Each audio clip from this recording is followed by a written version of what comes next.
What I'm telling you, listen very carefully. If you know English, you can go London, Paris, America, Tokyo, XYZ.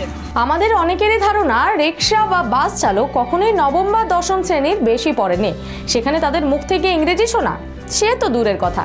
নমস্কার, আমি অনুপ্রিয়া চলে এসেছি আরও এক viral ঘটনা নিয়ে। এবার আমাদের এই ভুলটায় আরও একবার চোখে আঙুল দিয়ে দেখিয়ে দিলেন এক ব্যক্তি। ঝরঝরে ইংরেজিতে কথা বলে সবাইকে চমকে দিলেন মহারাষ্ট্রের এক টোটো চালক। সেই ভিডিও সম্প্রতি ভাইরাল হয়েছে ইন্টারনেটে। সম্প্রতি ভূষণ নামের এক ইনস্টাগ্রাম হ্যান্ডেল থেকে এই অটো চালকের ভিডিও পোস্ট করা হয়। ভূষণের সঙ্গে ইংরেজিতে বার্তালাপ হয় অটো চালকের। এই ভিডিও পোস্ট করে ক্যাপশনে তিনি লেখেন, ইংরেজিতে তার পারদর্শিতা দেখে আমি হতবাক হয়ে গিয়েছি। পোস্ট করার পর মুহূর্তেই ভাইরাল হয় ভিডিওটি। সেখানে দেখা যাচ্ছে অটোর থেকে মুখ বাড়িয়ে এক যুবকের সঙ্গে কথা বলছেন বয়স্ক চালক, তাও আবার ঝরঝরে ইংরেজিতে। তিনি কেবল ইংরেজিতে কথাই বলছেন না, ইংরেজি শেখার প্রয়োজনীয়তাও তুলে ধরেছেন তিনি।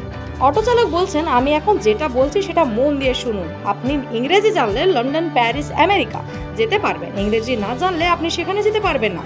ভিডিওতে অটো চালককে আরো বলতে শোনা যায়, লন্ডনে গিয়ে ইংরেজিতে যদি বলেন ঠান্ডা জল দিন, আপনি পাবেন। আর মারাঠিতে এই কথা বললে সেখান থেকে তাচ্ছিল্য সহকারে আপনাকে তাড়িয়ে দেবে। এই বলে তিনি বারংবার ইংরেজি শেখার পরামর্শ দিয়ে গেছেন।